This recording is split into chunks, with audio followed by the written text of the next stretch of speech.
All the evidence did not point out anything against him, especially when Michael Mannion also did not come to the court. So do you think that was the link that actually made this it was not a watertight case anymore when Michael Mannion actually It was never a watertight case. But only thing was they tried to make a case with Michael Mannion. At the moment the allegations are proved false. So that's it I can say. Whether they are fake, correct, let's not go into it. I have to see the judgment also on that. Accused number 1 was charged for all the offences, and why I was charged for under 107 for abetment. So basically police has said that A1 has done the crime and I have instigated him or abetted him in doing that. So the court finally given a verdict saying that the police has failed or the investigating officers have failed to prove that we have committed the crime. I was hoping for a guilty verdict. Didn't have Camera any मागे गया expectations. मागे गए I'm still shocked it was so quick.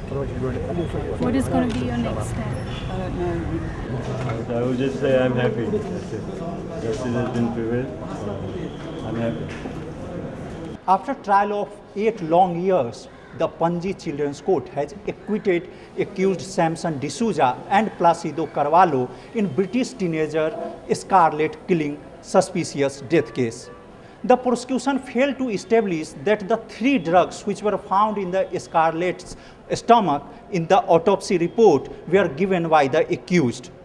Prosecution also failed to brought on record the key witness Mike Masala, who had claimed that he had seen accused Samson D'Souza last time with Scarlett.